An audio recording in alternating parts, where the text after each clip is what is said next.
सुप्रभात बच्चों, मैं वरुण सिंह विभिन्न प्रतियोगी परीक्षाओं के लिए आज फिर तैयारी कराने जा रहे हैं। आपके SSC, CGL, CPO, CHSL, steno, MTS, RRB, CDS, NDA, BPSC, विभिन्न प्रतियोगी परीक्षा जैसे बिहार पुलिस, बिहार दरोगा, अन्य सभी प्रतियोगी परीक्षाओं के लिए आज अदिश राशि को हम आपको समझाएंगे। और अदिश राशि आप बड़ी ध्यानपूर्वक देखें वीडियो को और हमारे वीडियो के अंत तक बने रहें। तो बच्चों, आज अदिश राशि के बारे में पढ़ेंगे। अदिश राशियां इसको कहते हैं स्केलर क्वांटिटीज। अदिश अदिश मतलब जिसकी दिशा नहीं है, वे भौतिक राशियां जिन्हें प्रदर्शित करने के लिए केवल परिमाण की आवश्यकता होती है। केवल मैग्नीट्यूड, वैल्यू, मापांक की आवश्यकता होती है, केवल परिमाण की आवश्यकता होती है, दिशा की नहीं। इसमें दिशा का कोई जरूरत नहीं है। वैसे भौतिक राशि अदिश राशि कहलाते हैं। अदिश राशियां बच्चों वे भौतिक राशियां जिन्हें प्रदर्शित करने के लिए केवल परिमाण की आवश्यकता होती है, दिशा की नहीं, अदिश राशियां कहलाती है। और अदिश राशि के उदाहरण में, जैसे अदिश राशि के कुछ उदाहरण बताए हैं, उस उदाहरण को पूर्ण रूप से आप समझ लेंगे। पहला है द्रव्यमान, दूरी, चाल, शक्ति, घनत्व, आयतन, कार्य, ऊर्जा, आवृत्ति, ऊष्मा, आवेश, विशिष्ट ऊष्मा। यहां दूरी दो बार लिख चुके हैं, इसलिए दूरी। इसके बाद धारा या विद्युत धारा। वैद्युत धारा भी अदिश राशि है। बताया जा रहा है वैद्युत धारा एक अदिश राशि है और वैद्युत धारा घनत्व सदिश राशि होता है। विभव, विद्युत धारिता, कैपेसिटेंस, मोल संख्या, कोणीय आवृत्ति, ये सब अदिश राशि है। दाब, ताप, पृष्ठ ऊर्जा। बच्चों, ताप एक अदिश राशि है, लेकिन ताप प्रवणता एक सदिश राशि है। यहां पर भी ताप एक अदिश राशि है, लेकिन अगर पूछा जाए ताप प्रवणता तो वो एक सदिश राशि होगा। यहां चाल है, चाल एक अदिश राशि है, लेकिन चाल प्रवणता अगर पूछी जाएगी तो वो एक सदिश राशि होगा। हमने ये बताया बच्चों कि पृष्ठ ऊर्जा एक अदिश राशि है। ऊर्जा कहीं भी लगा रहे, ऊर्जा से बहुत सारे सवाल होते हैं। पृष्ठ ऊर्जा हो या स्थितिज ऊर्जा हो, गतिज ऊर्जा हो, किसी भी पद के आगे ऊर्जा लग जाता है तो वो एक अदिश राशि होगा, हमेशा के लिए अदिश राशि होगा। और ऐसे भी पढ़े हैं कि किसी प्रकार की ऊर्जा हो, ये एक अदिश राशि होगा, अदिश राशि। गतिज ऊर्जा एक अदिश राशि होगी।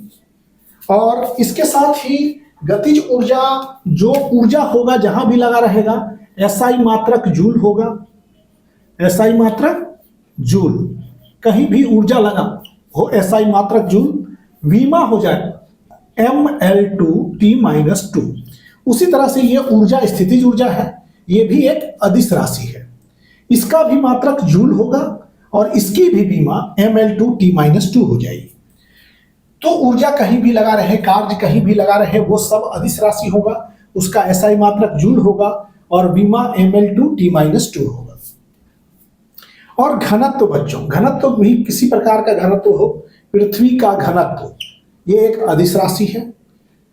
ऑक्सीजन का घनत्व ये एक अदिश राशि है। पारा का घनत्व अदिश राशि है। हाइड्रोजन का घनत्व अदिश राशि है। वायु का घनत्व अदिश राशि है। यहां हम ये बताने जा रहे हैं कि कुछ चीजों के घनत्व के मान दिए गए हैं, वो भी थोड़ा ध्यानपूर्वक देख लें। तो बच्चों, पृथ्वी का घनत्व 5.5 गुना 10⁻³ kg मीटर पर क्यूब, मतलब kg मीटर प्रति क्यूब। पृथ्वी का इतना घनत्व होता है। थोड़ा सा आगे पीछे पॉइंट हो सकता है जिसको आप एडजस्ट कर सकते हैं। उसी तरह से पारा का घनत्व 13.6 गुना 10⁻³ kg प्रति मीटर क्यूब है। अब बच्चों देखिए, पृथ्वी के घनत्व से अधिक हो गया आपका पारा का घनत्व, मतलब पारा के सतह पर पृथ्वी तैरने लगेगी। पारा का घनत्व क्या है? पृथ्वी के घनत्व से अधिक है। हाइड्रोजन का घनत्व देखिए सबसे कम 9.0 इंटू 10⁻⁻² kg मीटर प्रति क्यूब। ये जो है हाइड्रोजन का घनत्व है, बहुत कम है। साधारण जल का घनत्व मतलब 1000 kg प्रति मीटर क्यूब होता है साधारण जल। लेकिन वही बात आप करते हैं समुद्री जल के लिए, तो इसका घनत्व 1.03 जो कि 1 से अधिक है इंटू 10⁻³ kg मीटर पर क्यूब हो जाता है। ऑक्सीजन का घनत्व 1.43 kg मीटर प्रति क्यूब होता है। और वायु का घनत्व देखिए 1.29 इंटू 10⁻³ kg मीटर प्रति क्यूब है। यहां देखिए ऑक्सीजन का घनत्व जो है वायु के घनत्व से क्या है? अधिक है। ऑक्सीजन का घनत्व वायु के घनत्व से अधिक है। तो किसी प्रकार का आवृत्ति लगा रहे वो एक अदिश राशि होगा, चाहे आप कहें आवृत्ति या कहें कोणीय आवृत्ति। मोल संख्या अदिश राशि है। ऊष्मा लगा रहे, ऊष्मा भी एक अदिश राशि है। विभव, विभव कहने का अर्थ है लगा रहे गुरुत्वीय विभव कह दे, चुंबकीय विभव कह दे, विद्युतीय विभव कह दे, किसी तरह का विभव जो होगा वो भी एक अदिश राशि होगा। तो इतने सारे अदिश राशि आपको दिए गए हैं और ये अदिश राशि जो है इसमें बहुत खास है, जैसे कि ताप। ताप को हमने बताया क्या एक अदिश राशि है, लेकिन सवाल कर सकता है कि ताप प्रवणता क्या है? ताप प्रवणता एक सदिश राशि हो जाएगा। उसी तरह से जैसे बात की गई है यहाँ पर आपके चाल की, चाल एक अदिश राशि है, लेकिन चाल प्रवणता की बात आएगी तो चाल प्रवणता एक सदिश राशि होगी। तो ये अदिश सदिश ये भी बहुत महत्वपूर्ण होते हैं, जो कि इन प्रश्नों को किसी न किसी रूप में दे दिया जाता है। द्रव्यमान अदिश राशि है। विद्युत धारिता अदिश राशि हो गई। तो ये सभी अदिश राशि है। अब बच्चों हमने अदिश राशियां को पढ़ाया। अदिश राशियां के बाद अब कुछ हम पढ़ेंगे टेंसर राशियां। टेंसर राशि के बारे में बताएं तो टेंसर राशि क्या है? टेंसर राशि वैसी भौतिक राशियां जिनका उसी बिंदु पर अलग अलग दिशाओं में अलग अलग मान होते हैं। अलग अलग दिशाओं में उसी बिंदु पर अलग अलग दिशाओं में अलग अलग मान होते हैं। टेंसर के परिमाण जो होते हैं वो यूनिक नहीं होते, मीन्स उसी बिंदु पर अलग अलग दिशाओं में अलग अलग मान होते हैं। तो टेंसर के परिमाण जो होते हैं वो यूनिक नहीं होते। लेकिन कुछ उदाहरण याद रखिए, अगर टेंसर नहीं दिया रहता है तो हम वहां पर अदिश राशि के रूप में इसको सही कर लेते हैं। अगर टेंसर राशि दिया रहे तो देखिए जड़त्व आघूर्ण एक टेंसर राशि है, घूर्णन त्रिज्या टेंसर राशि है, प्रत्यास्था गुणांक जो है वो टेंसर राशि है, दाब टेंसर राशि है। कभी कभी देखते होंगे कि आपके क्वेश्चन आते होंगे कि निम्नलिखित में से कौन अदिश राशि है, तो यहाँ वहां टेंसर राशि नहीं रहता है तो दाब पर हम लोग अदिश राशि के रूप में टिक लगाते हैं। लेकिन जब टेंसर राशि हो तो दाब एक टेंसर राशि है, प्रतिबल एक टेंसर राशि है, चालकता एक टेंसर राशि है, प्रतिरोधकता एक टेंसर राशि है, अपवर्तनांक एक टेंसर राशि है, तरंग वेग एक टेंसर राशि है और घनत्व भी टेंसर राशि है। तो बच्चों ये थे टेंसर। टेंसर के परिमाण जो होते हैं, magnitude of tensor is not unique. Tensor के परिमाण यूनिक नहीं होते। अब टेंसर राशियां के बाद फिर हम पढ़ेंगे कि पिछले लेक्चर में मैंने सदिश और सदिश के विभिन्न प्रकारों को बताया था। अब सदिश के जो है प्रकार, तो सदिश का जो मेन ग्रुप है वो है ध्रुवीय सदिश। एक को बोलते हैं पोलर वेक्टर। सदिश का वर्गीकरण कर रहे हैं। पिछले लेक्चर में भी, इसके पीछे वाले लेक्चर मतलब 24th लेक्चर में हमने सदिश के विभिन्न प्रकारों को ही बताया था। लेकिन आज पढ़ेंगे सदिश के वर्गीकरण को थोड़ा और विस्तार से। सदिश को भी दो वर्गों में वर्गीकृत किया गया है। एक ध्रुवीय सदिश होता है, एक अक्षीय सदिश होता है। तो बच्चों ध्रुवीय सदिश को पहले समझेंगे। ध्रुवीय सदिश मतलब इंग्लिश में इसको कहते हैं पोलर वेक्टर। पोलर वेक्टर्स वह सदिश जिसकी दिशा, देखिए वह सदिश जिसकी दिशा पिंड या कण की गति के दिशा के अनुदिश होती है, ध्रुवीय सदिश कहलाते हैं। मतलब पिंड मीन्स वैसा सदिश जिसकी दिशा पिंड या कण की गति के दिशा के अनुदिश होती है, ध्रुवीय सदिश कहलाते हैं। उदाहरण के लिए दिया गया विस्थापन, वेग, रैखिक संवेग और बल, ये सब ध्रुवीय सदिश होते हैं।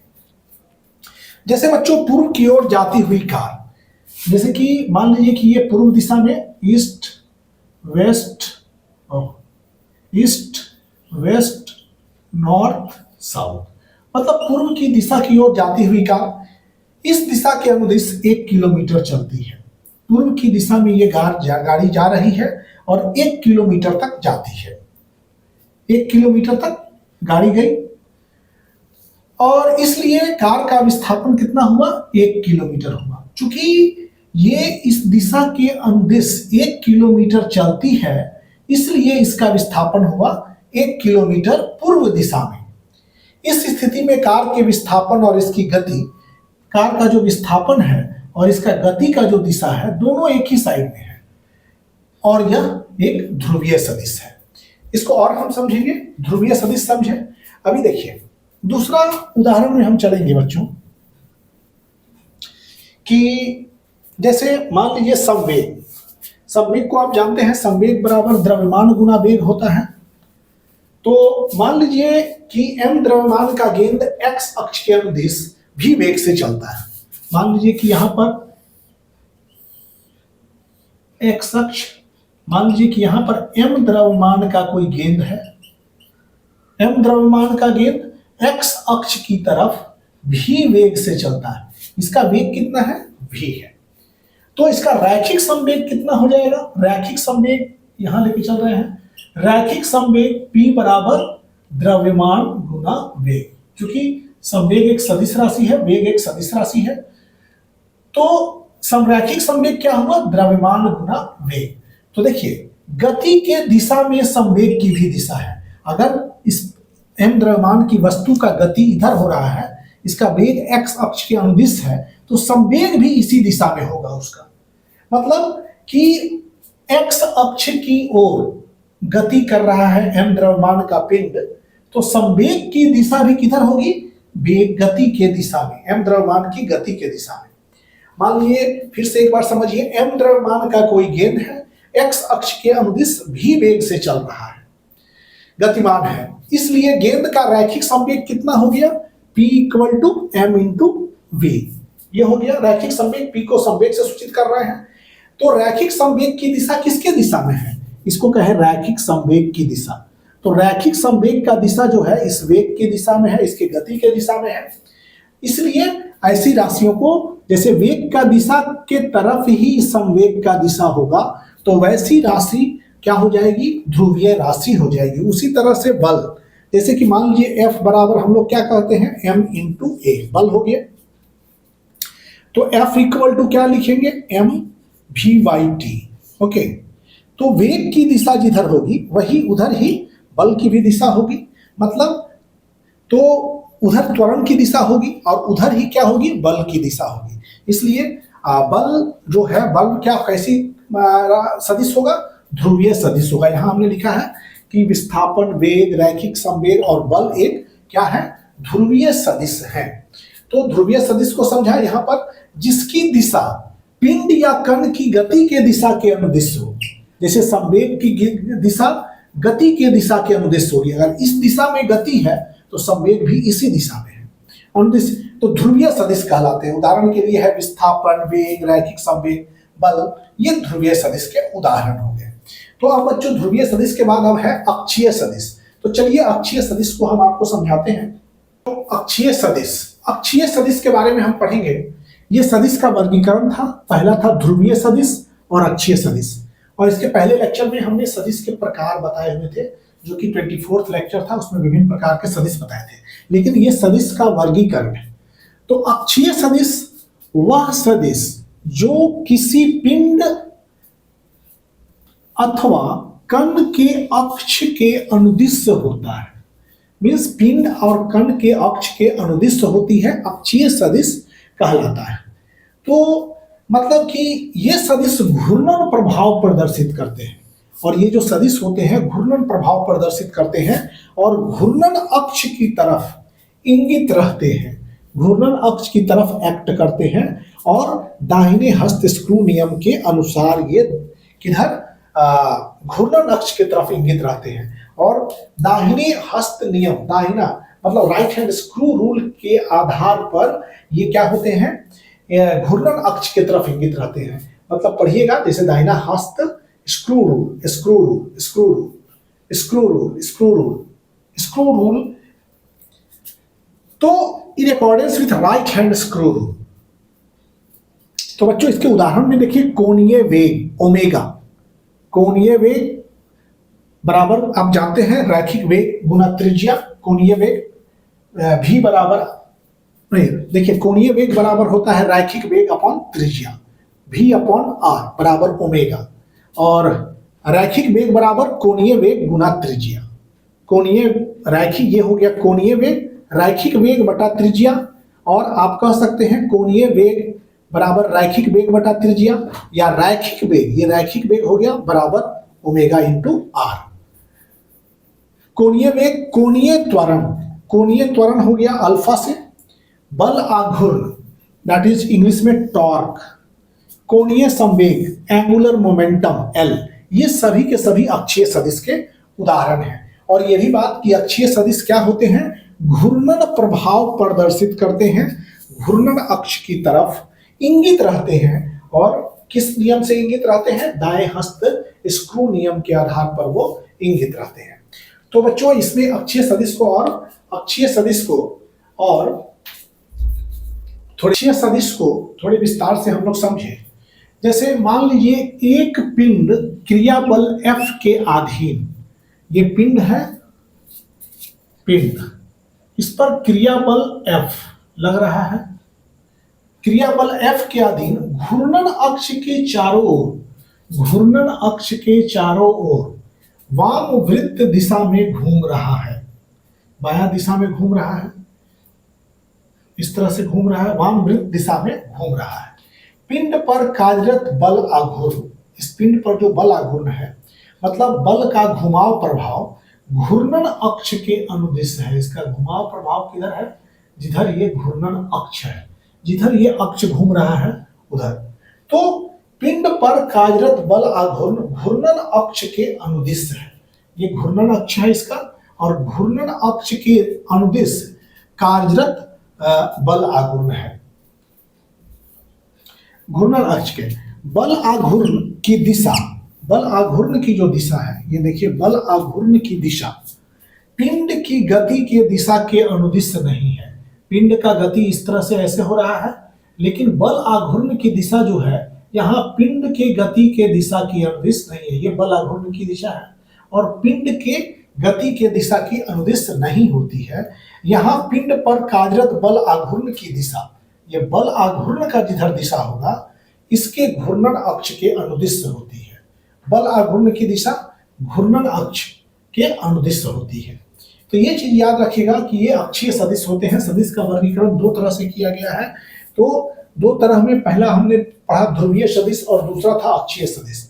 अक्षीय सदिश मतलब कि पिंड पर कार्यरत बल आघूर्ण, बल आघूर्ण घूर्णन अक्ष के अनुदिश है, ये यहाँ पर घूर्णन अक्ष के अनुदिश है। बल आघूर्ण की दिशा पिंड की गति के दिशा में नहीं है। ये बल आघूर्ण जो है पिंड जिधर गति कर रहा है उस दिशा में नहीं होती है। यहाँ पिंड पर कार्यरत बल आघूर्ण की दिशा, पिंड पर कार्यरत बल आघूर्ण की दिशा इसके घूर्णन अक्ष के अनुदिश है। ये घूर्णन अक्ष जो है इसके अनुदिश होती है। तो ये था बच्चों अक्षीय सदिश। तो सदिश के हम लोग दो प्रकार पढ़े, ध्रुवीय सदिश और अक्षीय सदिश। और ध्रुवीय सदिश में भी हमने बताया कि इसमें बताया कि जो कार का विस्थापन का दिशा है इसके गति के दिशा के समान, अर्थात जिधर गति होगी उधर ही विस्थापन होगा। तो ये ध्रुवीय सदिश था। और वैसे भी हमने संवेग की चर्चा करते हुए ये बताया कि संवेग की, रैखिक संवेग की दिशा इसके गति के दिशा के समान होती है। तो वैसी राशियां जो होती थी वो ध्रुवीय सदिश कहलाते थे। और अभी जो पढ़ा अक्षीय सदिश, इसकी भी परिभाषा हमने आपको बता दिया है। अब बच्चों कुछ 27th लेक्चर में कुछ एडिशनल इंफॉर्मेशन देंगे। आज का लेक्चर यही समाप्त हो रहा है। अगले लेक्चर में फिर आपसे मिलते हैं। तब तक thank you for watching videos. आप लाइक कीजिए, शेयर कीजिए और सब्सक्राइब कीजिए। और धन्यवाद।